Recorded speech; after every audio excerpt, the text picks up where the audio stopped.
Hello everyone, welcome to cons way to success. இன்றைக்கி வந்து நம்ம day 3 of our Indian national movement basic series. ஓகேவா, last கிளாஸில் நம்ம என்ன பார்த்தோம் அப்படின்னு பார்த்தீங்கன்னா, arrival of European and then Carnatic war பற்றி ரெண்டுமே பார்த்து முடிச்சிட்டோம். இப்போ நம்ம என்ன பார்க்க போகிறோம் அப்படின்னு பார்த்தீங்கன்னு வச்சுக்கோங்களேன், இன்றைக்கி வந்து expansion of British rule in India and அதை பற்றி தான் நம்ம இன்றைக்கி பார்க்க போகிறோம் டே 3ல். ஓகேங்களா, ஸோ நெக்ஸ்ட் வந்து என்னென்னா, இதுக்கு முன்னாடி நம்ம என்ன பார்த்துருக்கோம் அப்படின்னா, பேட்டில் ஆஃப் பிளாசே 1757 வருது. அது மூலியமாக பிரிட்டிஷ் வந்து பெங்கால்குள்ளே வராங்க. அதுக்கப்புறம் வந்து பேட்டில் ஆஃப் பக்சர் 1764 வருது. அது மூலியமாக திவானி ரைட்ஸை வந்து எடுத்துக்கிறாங்க. சரிங்களா, ஸோ இதுக்கப்புறம் வந்து அவங்களுடைய பவர்ஸ் எல்லாத்தையுமே ஓவராலாக ஸ்ப்ரெட் பண்ண ஸ்டார்ட் பண்ணிட்டாங்க. ஸோ நெக்ஸ்ட்டு வந்து என்ன பார்த்தீங்கன்னா, ஒய் திஸ் வார் ஹேப்பன் அப்படின்னு பார்த்தீங்கன்னா, வாண்டட் டெரிட்டரி பண்ணணும், பொலிட்டிக்கல் பவர் தேவை, இந்தியன் கிங்டம்ஸ் எல்லாத்தையுமே இது பண்ணிவிட்டு நம்ம வந்து அதில் வந்து உள்ளே வரணும் அப்படின்னு சொல்லிட்டு பிரிட்டிஷ் வந்து வர ஸ்டார்ட் பண்ணுறாங்க. ஸோ அதுதான் வந்துட்டு விஷயம். ஸோ ஃபஸ்ட்டு ஆங்கிலோ மைசூர் வார். இப்போ வந்து ஆங்கிலோ மைசூர் வார் பற்றி பார்க்க போகிறோம். 1767 1799 வரைக்கும் நடக்குது. ஏன் வந்து இந்த வார் வந்து நடக்குது அப்படின்னு பார்த்தீங்கன்னா, after winning Carnatic Wars Plassey and Buxar எல்லாமே இது பண்ணதுக்கப்புறம் பிரிட்டிஷ் வந்து ரொம்ப ஸ்ட்ராங் ஆகிட்டாங்க. ஆனாலுமே வந்துட்டு ஒரே ஒரு விஷயம் வந்து என்னென்னா ஸ்ட்ராங்காக இருக்குது. என்னன்னு பார்த்தீங்கன்னா, அவங்களுக்கு ரொம்ப தடையாக இருந்த ஒரு விஷயம் என்னன்னு பார்த்தீங்கன்னா, மைசூர் கிங்டம் தான். மைசூர் கிங்டம் ரொம்ப ஸ்ட்ராங்காக இருக்குது. அவங்களால அதை ஜெயிக்க முடியல.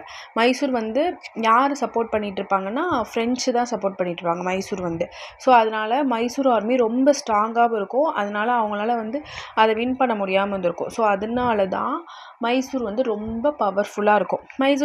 மைசூரில் யார் இருப்பாங்க அப்படின்னு பார்த்தீங்கன்னா, ஒரு ஆர்டினரி கிங்டமாக அது இருக்காது. ஹைதர் அலி, திப்பு சுல்தான் அப்படிங்கிறவங்க வந்து ரொம்ப அட்வான்ஸ்டு ரூலராக இருப்பாங்க.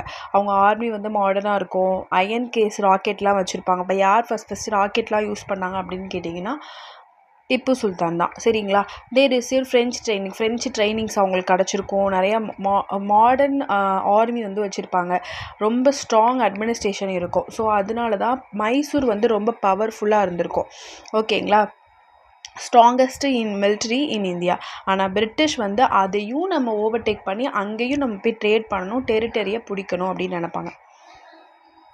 ஸோ அதனால தான் இந்த வார்ஸ் எல்லாமே ஸ்டார்ட் ஆக ஆரம்பிச்சு. டோட்டலி மைசூர் வந்து 4 வார் வந்து ஃபைட் பண்ணியிருப்பாங்க. அதுக்கப்புறமா பிரிட்டிஷ் எப்படி உள்ளே வராங்க அப்படின்னு சொல்லிட்டு தான் இந்த ஆங்கிலோ மைசூர் வாரை பற்றி பார்க்க போகிறோம். First Anglo Mysore war 1767 to 1619 வரைக்கும் நடக்குது. 69 வரைக்கும் நடக்குது. என்ன அப்படின்னு பார்த்தீங்கன்னா, பிரிட்டிஷ் வந்து என்ன பண்ணுவாங்கன்னா, ட்ரை டு ஸ்டாப் ஹைதர் அலியோட க்ரோயிங் வந்து ஸ்டாப் பண்ணணும், அவங்க பவரை வந்து ஸ்டாப் பண்ணணும் அப்படின்னு சொல்லிட்டு நினைப்பாங்க. ஆனால் ஹைதர் அலி என்ன பண்ணிடுவார்னா, சடன்லி மூவ் டுவர்ட் மெட்ராஸ்க்கு மூவ் பண்ணிடுவார். ஸோ அப்போ வந்து ரொம்ப எல்லாருக்குமே ஷாக்காக இருக்கும், பிரிட்டிஷ்க்குலாம் ஷாக்காக இருக்கும். அவங்க வந்து மெட்ராஸில் போய் மைசூரில் தானே இருந்துட்டு இருந்தார், இப்போ மெட்ராஸை வந்து பிடிக்கிறதுக்கு வந்திருப்பார். அவங்களுக்கான நல்லாவே தெரியும், ஹைதர் அலியை நம்மளால் தோக்கடிக்க முடியாது அப்படின்னு சொல்லிட்டு. ஸோ அங்கே தான் என்ன பண்ணுவாங்க அப்படின்னா, ஹைதர் அலி வந்து பிரிட்டிஷை தோக்கடிச்சிரும். ஸோ அதனால ட்ரீட்டி ஆஃப் மெட்ராஸ்னு ஒன்று போட்டு மெட்ராஸை வந்து கொடுத்துருப்பாங்க.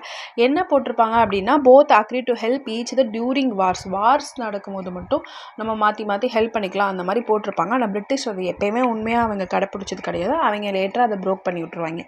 ஓகேங்களா, அவங்க பிரிட்டிஷ் ஹெல்ப் பண்ணாங்களான்னு கேட்டால் கிடையாது.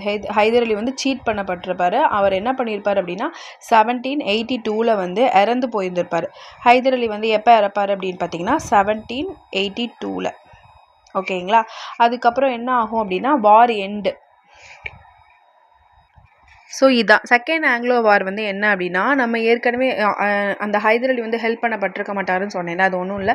செகண்ட் ஆங்கிலோ மைசூர் வார் வந்து 1782-84 நடந்திருக்கும். அப்போ வந்து பிரிட்டிஷ் வந்து ஹெல்ப் பண்ணியிருக்க மாட்டாங்க. யாருக்குன்னா ஹைதர் அலிக்கு ஹெல்ப் பண்ணியிருக்க மாட்டாங்க. அந்த போட்டிருந்தாங்களே ட்ரீட்டி ஆஃப் மெட்ராஸ், அதை வந்து ப்ரோக் பண்ணியிருந்திருப்பாங்க. ஸோ இப்போ வந்து ஹைதர் அலி வந்து டைட் ஆயிருப்பார். என்ன பண்ணியிருப்பாருன்னா, இறந்து போயிருப்பார். எப்போ இறந்து போனார், ஏற்கனவே சொன்ன மாதிரி 1782 வந்து இறந்துருவார். 1782 வந்து இறந்து போயிடுவார். அதுக்கப்புறம் என்ன பண்ணுவாங்கன்னா, திப்பு சுல்தான் வந்து என்ன பண்ண ஆரம்பிப்பார்னா, ஓகே நம்ம வந்து இதை வந்து ஃபைட்டை வந்து கண்டினியூ பண்ணணும்னு சொல்லிட்டு வாரை வந்து பிரேவாக வந்து திப்பு சுல்தான் வந்து ஸ்டார்ட் பண்ணி போவார். என்ன பண்ணுவார்னா, ஃபைட் பண்ண ஸ்டார்ட் பண்ணுவார். ஓகேங்களா, ஃபைனலி இந்த வார் வந்து என்ன ஆயிரும் அப்படின்னா ட்ரீட்டி ஆஃப் மேங்களூர் அப்படின்னு சொல்லிட்டு அந்த இதில் வந்துட்டு இவங்களோட இது வந்து என்ன பண்ணுவாங்கன்னா முடிவு கொண்டு வருவாங்க. என்ன முடிவு கொண்டு வருவாங்கன்னா, 2 பேருமே வந்து இப்போ நான் வந்து ஒரு இடத்த வந்து பிடிச்சி வச்சிருக்கேன், அவன் ஒரு இடத்த பிடிச்சி வச்சிருக்கான்னா 2 பேருமே அதை ரிட்டர்ன் பண்ணணும் அப்படிங்கிற மாதிரி ஒரு ட்ரீட்டி போட்டு இந்த வாரம் எண்டுக்கு கொண்டு வந்திருப்பாங்க. ஸோ தேர்ட் ஆங்கிலோ மைசூர் வார் இது வந்து என்னென்னா 1790 to 92 வரைக்கும் நடக்கும். 90லேருந்து 1792 வரைக்கும் நடந்துகிட்ருக்கும். இதில் பிரிட்டிஷ், மராத்தாஸு, அதுக்கப்புறம் நிசாம் விசஸ் திப்பு சுல்தான் வந்து போய் அட்டாக் பண்ணியிருப்பார். எங்கன்னா ட்ராவன்கோர் அப்படின்னு திருவனந்தபுரம் சொல்லுவோம்ல, ட்ராவன்கோர் அங்கே போய் அட்டாக் பண்ணியிருப்பார். எதுனா அது வந்து பிரிட்டிஷ் வந்து கைப்பற்றி வச்சுருந்த ஒரு இடம். ஸோ அதனால அங்கே போய் நம்ம அட்டாக் பண்ணனால இமீடியட்டாக பிரிட்டிஷ் வந்து ஒரு பெரிய கூட்டத்தை வந்து கொண்டு வராரு. என்னென்னு பார்த்தீங்கன்னா மராத்தாஸையும் சேர்த்துருவார், நிசாமையும் சேர்த்துருவாங்க. எல்லாத்தையுமே சேர்த்து அவங்க என்ன பண்ணுவாங்கன்னா ரொம்ப பெரிய டீம் ஆயிடுவாங்க. ஆனால் திப்பு சுல்தானை சேர்ந்து சைட் பண்ணுவாங்க. அந்த 3 பேரும் சேர்ந்து திப்பு சுல்தானோட ஃபைட் பண்ணவும் திப்பு சுல்தான் கண்டிப்பாக இதில் என்ன பண்ணிடுவார், தோற்று போயிடுவார். ஸோ வந்து இங்கே வந்து என்ன பண்ணுவாங்க அப்படின்னா ட்ரீட்டி ஆஃப் ஸ்ரீரங்கப்பட்னா அப்படின்னு சொல்லிட்டு போடுவாங்க. ட்ரீட்டி ஆஃப் ஸ்ரீரங்கப்பட்னா இது ரொம்ப முக்கியமானது. இதில் ஒன்றுமே இல்லை. இதில் நான் கர்நாடிக் வார்க்கு சொன்ன மாதிரி தான் எந்தெந்த வார் எப்போ நடக்குது, இதில் ரொம்ப டீப்பாக இந்த ஸ்டோரிலாம் நம்ம கொஸ்டினில் கேட்க மாட்டாங்க. ஸோ இப்போ நமக்கு என்ன தேவை அப்படின்னா யார் சண்டை போடுறாங்க, எந்தெந்த வார் எப்போ நடக்குது, அதுக்கப்புறம் வந்துட்டு நம்ம என்ன பார்க்கணும், ஒரு இதை ஃபோக்கஸ் பண்ணணும் அப்படின்னு பார்த்தீங்கன்னா என்னென்ன ட்ரீட்டி எந்தெந்த வாரில் போடுறாங்க, எந்த இயர். இப்போ ட்ரீட்டி ஆஃப் ஸ்ரீரங்கப்பட்னா அப்படின்னா அது எப்போ நடந்துச்சு, இந்த வாரம் எப்போ எண்டுக்கு வருது, 1792. அப்போ 1792 தான் என்ன பண்ணுவாங்க, ஸ்ரீரங்கப்பட்னா அப்படிங்கிற ட்ரீட்டியை வந்து சைன் பண்ணுவாங்க. ஸோ ட்ரீட்டி ஆஃப் ஸ்ரீரங்கப்பட்னா அப்படிங்கிறத வந்து சைன் பண்ணியிருப்பாங்க. திப்பு வந்து என்ன பண்ணிடுவார்னா ஆஃப் கிங்டம்ஸ் வந்து கொடுத்துருப்பாரு, ஹியூஜ் மணி கொடுத்துருப்பாங்க. அது போக அவங்களுக்கு 2 சன்ஸ் இருப்பாங்க, அவங்கள வந்து ஹாஸ்டேஜ் ஆக்கிடுவாங்க. அப்படின்னா என்னென்னா பனை கைதிகளாக பிடிச்சிட்டு போயிடுவாங்க. ஓகேங்களா. ஸோ இதுதான் வந்து தேர்ட் ஆங்கிலோ மைசூர் வார். அது வந்து இப்படி தான் நடந்திருக்கும். அடுத்து ஃபோர்த் ஆங்கிலோ மைசூர் வார். Tipu Sultan refuse British domination. அவருக்கு அந்த பிரிட்டிஷ் டாமினன்ஸ் வந்து பிடிக்காமல் இருந்திருக்கும். ஸோ வந்து பிரிட்டிஷ் என்ன பண்ணியிருப்பாங்க அப்படின்னா அட்டாக் ஸ்ரீரங்கப்பட்னா. ஏன் அதை வந்து அட்டாக் பண்ணுறாங்க அப்படின்னு பார்த்தீங்கன்னா British wanted to completely remove Tipu சுல்தானை மொத்தமாகவே ரிமூவ் பண்ணிடணும் அப்படின்னு சொல்லிட்டு பிரிட்டிஷும் நினைப்பாங்க.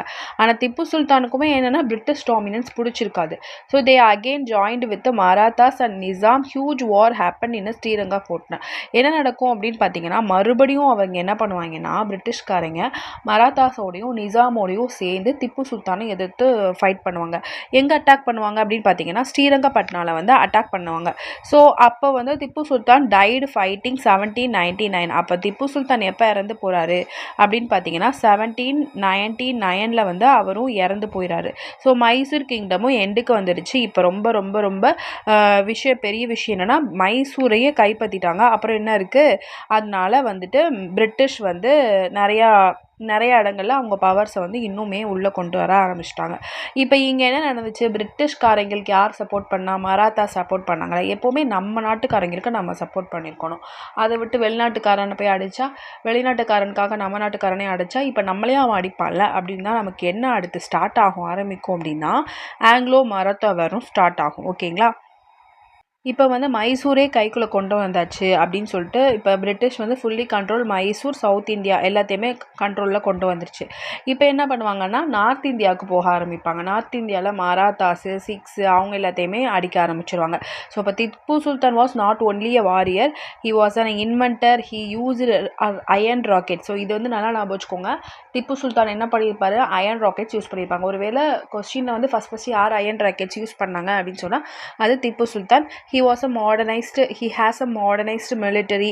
அதே மாதிரி he fought bravely till the end வரைக்குமே அவர் வந்து நம்ம தோத்துட்டோம், நம்ம அடிச்சிட்டாங்க, நம்மளை உட்கார வச்சிட்டாங்க அப்படின்னு நினைக்காம கடைசி வரைக்கும் சண்டை போட்டு இறந்து போயிருப்பார் திப்பு சுல்தான். ஓகேங்களா. இப்போ திப்பு சுல்தானோட கதை வந்து முடிஞ்சிச்சு. So Tipu Sultan first வார்லேருந்து 4 Wars அவர் ஃபைட் பண்ணியிருப்பார். 4 வார் ஃபஸ்ட்டு வார் வந்து ஜெயிச்சிருப்பார், அடுத்த 3 வாரமே தோற்றுருப்பார். ஓகேங்களா. இதோட வந்து ஆங்கிலோ மைசூர் வார் வந்து எண்டுக்கு வந்திருக்கும். ஸோ இப்போ வந்து Anglo Maratha. Next we are going to see about Anglo Maratha war. இது எப்போ ஆரம்பிச்சிருப்பாங்க அப்படின்னு பார்த்தீங்கன்னா 1775லேருந்து 1818 வரைக்குமே இதை வந்து இந்த ஃபைட் வந்து போயிட்டு இருந்திருக்கோம். ஓகேங்களா. பிஃபோர் வந்து நம்ம பார்த்த வரைக்கும் நம்ம என்ன பார்த்தோம் அப்படின்னு பார்த்தீங்கன்னா நம்ம வந்து மைசூர் வார் பார்த்தோம், திப்பு சுல்தான் பற்றி. ஓகேங்களா. இப்போ வந்து மராத்தாஸை பற்றி பார்க்குறோம். மராத்தாஸும் பிரிட்டிஷும் ஏன் ஃபைட் பண்ணுறாங்க அப்படின்னு பார்த்தீங்கன்னா, சக்சஸன் நாங்கள் வந்து இன்னும் மராத்தா எம்பையரையும் பிடிக்க வரணும். பிரிட்டிஷ் வந்து ஃபஸ்ட்டு வந்து மராத்தா வந்து அகெயின்ஸ்ட் பண்ணி வர ஆரம்பிச்சிடுறாங்க. British wanted full control of India. அதான் ஏற்கனவே சொன்ன மாதிரி மொத்தமாகவே இந்தியாவை கைப்பற்றணும் அப்படிங்கிற ஒரே கான்செப்ட்காக தான் ஆஃப்டர் மைசூருக்கு அப்புறம் மராத்தாஸும் பிக்கஸ்ட் த்ரெட்டாக இருந்திருக்கு அவங்களுக்கு. அதனால மராத்தாஸை அட்டாக் பண்ண வராங்க. ஓகேங்களா. ஃபர்ஸ்ட் ஆங்கிலோ மராத்தா வார் வந்து ஏன் அப்படி நடக்கும் அப்படின்னு பார்த்தீங்கன்னா, ஃபைட் ஃபார் பொசிஷன் ஆஃப் பெஷ்வானா ஒரு பிரசிடென்ட் மாதிரி ஒரு போஸ்ட். ஓகேங்களா. அதுக்கு அந்த பொசிஷனுக்காக தான் ஃபைட் பண்ணி வர ஆரம்பிப்பாங்க. British supported Raghunatha Rao. இங்கே வந்து பிரிட்டிஷ் எப்படி உள்ளே வருவாங்க அப்படின்னு பார்த்தீங்கன்னா, நான் ஒருத்தர் இருக்கேன், நான் வந்து ஏதோ ஒரு பதவிக்கு ஆசைப்பட்றேன் அப்படின்னா, பிரிட்டிஷ்காரை வந்து இன்னொருத்த வந்து ஆப்போசிட்காரனாக இருப்பான். நான் ஒருத்தன்ட்டு வந்து அந்த பதவியை வாங்கணும்னு நினப்பேன். அப்போ என் கூட வந்து ஜாயின் பண்ணிக்கிறவானுங்க. என்னோட வந்து ஜாயின் பண்ணிவிட்டு அவங்களோட சைட் ஃபைட் பண்ணுவானுங்க. அவங்கள தோக்கடிச்சிட்டு கடைசியில் என்னையவே தோக்கடிச்சிருவானுங்க. அதுதான் அவங்களோட டெக்னிக். அப்படி தான் வந்து ரகுநாத ராவோ அப்படிங்கிறவரை சப்போர்ட் பண்ணுறதுக்காகவும், மராத்தா வந்து மாதவ ராவோ அப்படின்னு சொல்லிட்டு ஒருத்தவங்கள சப்போர்ட் பண்ணுவாங்க. ஸோ இப்படி தான் வந்து ஃபஸ்ட்டு ஆங்கிலோ வார் வந்து வர ஆரம்பிக்கும். So British try to interfere in Maratha சக்சஷனுக்குள்ளேயும் வர ஆரம்பிப்பாங்க. கடைசியில் என்ன ஆகும் அப்படின்னா, பிரிட்டிஷ் அக்செப்டட் மாதவராவோ வந்து பேஷ்வாவை அக்செப்ட் பண்ணியிருப்பாங்க. ஏன்னா பிரிட்டிஷ் வந்து ரகுநாத ராவுக்கு தானே சப்போர்ட் பண்ணியிருக்கோம். பட் ஆனால் மராத்தாஸ் வந்து யாருக்கு சப்போர்ட் பண்ணியிருப்போம்? இதெல்லாம் கதை தான், சரிங்களா. இதெல்லாம் கதை தான், இது ரொம்ப இம்பார்ட்டன்ட் கிடையாது. ஸோ அதனால தான் நான் பிபிடியில் கொண்டு வரல. ஜஸ்ட் லிசன் பண்ணிக்கோங்க. ரகுநாத ராவோ வந்து யார் அப்படின்னு பண்ணிட்டிங்கன்னா, பிரிட்டிஷ் சப்போர்ட் பண்ணியிருக்கோம். மராத்தா வந்து மாதவராவை வந்து சப்போர்ட் பண்ணியிருக்கோம். ஆனால் ஃபைனலாக பிரிட்டிஷ் வந்து என்ன பண்ணிடுவாங்கன்னா, மாதவராவே வந்துட்டு ஓகே நீயே பேசுவாவாக இருந்துட்டு போ அப்படின்னு சொல்லிட்டு, நமக்குள்ள ஒரு 20 இயர்ஸ்க்கு வந்து பீஸ் இருந்துக்கட்டும் அப்படின்னு சொல்லிட்டு என்ன பண்ணுவாங்கன்னா, ட்ரீட்டி ஆஃப் சால்பாய் அப்படின்னு சொல்லிட்டு ஒன்று போட்டிருப்பாங்க. என்னென்னா 20 இயர்ஸ்க்கு நம்ம எந்த ஒரு சண்டையும் போட்டுக்க வேணாம், நம்ம கொஞ்சம் பீஸாக போய்க்கலாம் அப்படின்னு சொல்லியிருப்பாங்க. ஸோ இப்போ இதனால நம்ம ட்ரீட்டி ஆஃப் சால்பாய் அப்படிங்கிறது எதை மென்ஷன் பண்ணுதுன்னா, பீஸ் ஃபார் 20 இயர்ஸ் அப்படின்னு சொல்லிட்டு மென்ஷன் பண்ணுது. இதை எப்போ போட்டிருப்பாங்க? 1782. ஃபஸ்ட்டு ஆங்கிலோ மராத்தா வார் வந்து எப்போ நடந்திருக்கும்? 1775 to 1782. இதுதான் விஷயம். இது மட்டும் பார்த்தாலே இது மட்டும் போதும். ஓகேங்களா. இதுக்கப்புறம் நெக்ஸ்ட் என்ன வரும் பார்த்தீங்கன்னா, செகண்ட் ஆங்கிலோ மராத்தா வார். இதில் என்ன நடந்திருக்கும் அப்படின்னா, 1803லேருந்து 1805 வரைக்கும் நடந்திருக்கும். இதில் வந்து பிரிட்டிஷ் வந்து ஜெயிச்சிருப்பாங்க. மராத்தா வந்து நிறைய இடத்த வந்து லாஸ் பண்ணியிருப்பாங்க. என்ன நடந்திருக்கும்னா, வெயிட் பண்ணுங்கள், இந்த கான்செப்ட் வந்து சொல்கிறேன். இப்போது பேஷ்வான்னு சொல்லிட்டு ஒரு கான்செப்ட் வந்துச்சுல, பேஷ்வாக்கு சப்போர்ட் பண்ணி பேஷ்வான்னு ஒரு பொசிஷன் இருக்கும்ல, அந்த பேஷ்வாங்கிற பொசிஷன் என்ன பண்ண ஆரம்பிச்சோம்னா, பிரிட்டிஷோட மிலிட்ரி வந்து நம்மளுடைய டெரிட்டரிஸ்குள்ளே வந்து அலோவ் பண்ணியிருப்பாங்க. நீங்கள் வந்து இருந்துக்கலாம், நீங்கள் வந்து இந்த மாதிரி இது பண்ணிக்கலாம், ஆர்மியை வந்து உள்ளே கொண்டு வந்துக்கலாம், மராத்தா டெரிட்டரிக்குள்ளே பிரிட்டிஷ் ஆர்மியை உள்ளே கொண்டு வரலாம், அந்த மாதிரி கொண்டு வந்திருப்பாங்க. ஸோ இப்படி கொண்டு வந்தது வந்து யாருக்கு பிடிக்காதுன்னா, மராத்தா சீஃப்ஸ்க்கெல்லாம் பிடிக்காது. ஸோ அதனால வந்த ஒரு வார் தான் ஆங்கிலோ மராத்தா வார். இதில் வந்து பிரிட்டிஷ் ஜெயிச்சிரும், மராத்தாஸ் வந்து லார்ஜ் ஏரியாஸ், நிறைய ஏரியாஸை வந்து மராத்தாஸ் வந்து லூஸ் பண்ணியிருந்திருப்பாங்க. ஸோ நெக்ஸ்ட் வந்து தேர்ட் ஆங்கிலோ மராத்தா வார் 1870-1889. பிரிட்டிஷ் வந்து இதில் பெரிய ஒரு விக்டரி அடைஞ்சிருப்பாங்க. பேஷ்வா பாஜி ராவோ 2 அப்படிங்கிறவங்க வந்து சரண்டர் ஆகிருப்பார். மராத்தாவோட எம்பையர் வந்து கம்ப்ளீட்டாக எண்டாக இருக்கும். British become master of India. British வந்து ரொம்ப ரொம்ப பெரிய மாஸ்டர் மாதிரி ஆகியிருந்திருப்பாங்க. ஸோ இந்த 3 வாரம் எண்டுக்கு வந்துருச்சு. ஸோ ஃபைனலாக பார்த்தீங்கன்னா 3 வார் நடந்திருக்கும். இப்போ 1775லேருந்து 1818 வரைக்கும் மொத்தம் 3 வார் யார் யாருக்கும் நடுவில் நடந்திருக்கும்னா, மராத்தாஸ்க்கும் பிரிட்டிஷ்க்கும் நடுவில் நடந்திருக்கும். இதில் வந்து ரொம்ப இம்பார்ட்டன்ட் ட்ரீட்டி அப்படின்னு பார்த்தீங்கன்னா, சால்பாய் ட்ரீட்டின்னு சொல்லிட்டு ஒரு ட்ரீட்டி போட்டிருப்பாங்க. அதுதான் வந்து ரொம்ப இம்பார்ட்டண்ட்டான ட்ரீட்டி. ஃபைனலாக வந்து பிரிட்டிஷ் வந்து என்ன பண்ணியிருப்பாங்கன்னா, பிகம் மாஸ்டர்ஸ் ஆஃப் இந்தியா, அங்கே நிறைய இடங்களை கைப்பற்றியிருந்திருப்பாங்க. ஸோ நெக்ஸ்ட்டு நம்ம பார்க்குறது வந்து ஆங்கிலோ சிக் வார் 1845-1849 நடந்திருக்கும். இது வந்து எத்தனை வார் இதில் பெருசாக இருந்திருக்கும் அப்படின்னு பார்த்தீங்கன்னா, 2 மேஜர் வார்ஸ் வந்து நடந்திருக்கும். ஓகேங்களா. ஃபஸ்ட்டு வந்து ஏன் இது நடக்குது அப்படின்னு பார்த்தீங்கன்னா, சிக் எம்பையருங்கிறது வந்து ரொம்ப மகாராஜா ரஞ்சித் சிங் அப்படிங்கிறவர் வந்து ரொம்ப ஸ்ட்ராங்காக இருந்திருப்பார். அவங்க ஆர்மியும் ஒரு one of the strongest army இந்த India at the time. So அதனால் என்ன பண்ணும், திங் சேஞ்ச் ஆஃப்டர் ஹிஸ் டெத்துக்கு அப்புறம் என்ன ஆயிரும் அப்படின்னா, 1839 வந்து அவர் இறந்து போயிடுவார். அப்படிங்கிறவர் யாருன்னா மகாராஜா ரஞ்சித் சிங் அப்படிங்கிறவர் இறந்துருப்பார். ஸோ அவர் இறந்ததுக்கப்புறம் எல்லாமே மாறி இருக்கும். அப்போ வந்து அங்கே ஒரு ஸ்ட்ராங் லீடர்ஸ் இருந்திருக்க மாட்டாங்க. சின்ன சின்ன உள்ளுக்குள்ளேயே நிறைய உள்நாட்டு கலவரம் மாதிரி வர ஆரம்பிச்சிருக்கும். ஸோ அதனால பிரிட்டிஷ் என்ன பண்ண நினைப்பாங்கன்னா, இதுதான் நல்ல சான்ஸு, நம்ம போய் இந்த இடத்த பிடிச்சிடணும் அப்படின்னு சொல்லிட்டு தான் உள்ளே நுழைய ஆரம்பிப்பாங்க. ஸோ அதனால தான் நம்மளுக்கு வந்து ஆங்கிலோ சிக் வார் அப்படிங்கிறது வந்து நடக்க ஆரம்பிக்குது. ஸோ ஆங்கிலோ சிக் வாரில் வந்து சீக்கியர்களுக்கு நடுவில் வந்து வரும். சீக்கியர்களுக்குள்ளே சண்டை போட ஆரம்பிச்சிருப்பாங்க. ஸோ சீக்கியர்களை போய் நம்ம வந்து பிடிச்சிடணும், நம்ம போய் அங்கே போய் நம்ம வந்து இது பண்ணிக்கலாம் அப்படின்னு சொல்லிட்டு வந்துட்டு உள்ளே நுழைய ஆரம்பிச்சிருப்பாங்க. அப்போ ஃபஸ்ட்டு ஆங்கிலோ சிக் வார் வந்து எப்போ நடந்திருக்கும் அப்படின்னு பார்த்தீங்கன்னா 1845லேருந்து 1846 வரைக்கும் நடந்திருக்கும். அப்போ வந்து என்ன பண்ணியிருப்பாங்கன்னா, சிக் ஆர்மியும் பிரேவாக வந்து அவங்க போய் என்ன பண்ண ஆரம்பிப்பாங்கன்னா ஃபைட் பண்ணுவாங்க. சரிங்களா, மேஜராக நிறையா ஃபைட்ஸ் எல்லாம் போயிட்டு இருந்திருக்கும். ஃபைனலாக என்ன ஆயிருக்கும் அப்படின்னு பார்த்தீங்கன்னா, பிரிட்டிஷ் வந்து விக்டரி ஆகிருப்பாங்க. பிரிட்டிஷ் விக்டரி ஆகிட்டாலே ஒரு எப்பயுமே என்ன பண்ணுவோம், தோத்தாலும் ஜெயித்தாலும் ஒரு ஒப்பந்தம் போடுவோம்னா, அப்போ ட்ரீட்டி ஆஃப் லாகூர் அப்படிங்கிறது வந்து 1846 போடுறாங்க. ஸோ அப்போ அந்த ட்ரீட்டி ஆஃப் லாகூர் வந்து எப்போ போடுறாங்க அப்படின்னா 1846 ட்ரீட்டி ஆஃப் லாகூர். அப்போ வந்து சீக்கியர்கள் வந்து நிறையா லாஸ்ட் டெரிட்டரிஸ் எல்லாமே லாஸ் பண்ண ஆரம்பிச்சிருக்காங்க. அப்போ வந்து என்ன ஆயிருக்கும் அப்படின்னா, இதில் ரொம்ப கீவேர்டாக நம்ம டிஎன்பிஎஸ்சி கீவேர்டாக நம்ம என்ன பார்க்கலாம் அப்படின்னு பார்த்தீங்கன்னா, ட்ரீட்டி ஆஃப் லாகூரில் வந்து என்ன ஆயிருக்கும் அப்படின்னா, பிரிட்டிஷ் டாமினன்ஸ் பிகின் ஆயிருக்கும். எங்கே அப்படின்னா சீக்கியர்களுக்கு மத்தியில் வந்து டாமினன்ஸ் வந்து கொண்டு வந்திருப்பாங்க. ஸோ நெக்ஸ்ட்டு நம்ம பார்க்குற வார் வந்து என்னன்னு பார்த்தீங்கன்னா, செகண்ட் ஆங்கிலோ சிக் வார். இது எப்போ ஸ்டார்ட் ஆகுது, 1848லேருந்து 1849 வரைக்கும் ஸ்டார்ட் ஆகுது. இங்கே வந்து என்ன ஆகும் அப்படின்னா, ஃபைனலாக வந்து இது வந்து இந்த வாருக்கு அப்புறம் வந்து சீக்கியர்களுடைய ஆட்சிகளும் முடிவுக்கு வந்திருக்கும். ஸோ சீக்கியரோட ரூல் வந்து இது பண்ணியிருக்கோம். பிரிட்டிஷ் என்ன பண்ணியிருப்பாங்கன்னா, பஞ்சாபை வந்து அவங்களோட டெரிட்டரியில் இணைச்சிருவாங்க. சரிங்களா, இப்போ என்ன ஆகும் அப்படின்னா, துலீப் சிங் வந்து take under the custody of British வந்து என்ன பண்ணியிருப்பாங்க அப்படின்னா, துலீப் சிங்கை வந்து அவங்களுடைய கஸ்டடியில் எடுத்திருப்பாங்க. ஸோ இப்படி தான் வந்து செகண்ட் ஆங்கிலோ சிக் வார் வந்து எண்ட் ஆயிருந்திருக்கும். ஸோ ஃபைனல் இம்பேக்ட் அப்படின்னு பார்த்தீங்கன்னா, இந்த வார்ஸுக்கெலாம் அப்புறம் வந்து பிரிட்டிஷ் வந்து ஆல்மோஸ்ட் என்டையர் இந்தியாவையுமே அவங்க கண்ட்ரியில் எடுத்திருக்கோம். இந்தியன் ரூலர்ஸ் எல்லாமே இண்டிபெண்டன்ஸ் அதை என்ன பண்ணியிருப்பாங்க, சுதந்திரத்தெல்லாம் இழந்திருந்திருப்பாங்க. New laws, administrative, revenue system எல்லாத்தையுமே மாற்றியிருந்திருப்பாங்க. ஃபைனலாக வந்து இதுதான் என்ன பண்ணும் அப்படின்னா, ஃபஸ்ட்டு வார் ஆஃப் இண்டிபெண்டன்ஸ் நடக்கிறதுக்கு வழிவகுக்க ஆரம்பிக்கும். நியூ லாஸு, அட்மினிஸ்ட்ரேஷன் எல்லாமே வந்து பிரச்சனையாக போயிருக்கும். யாருக்கு அப்படின்னா, இந்தியன் ரூலர்ஸ்க்கு.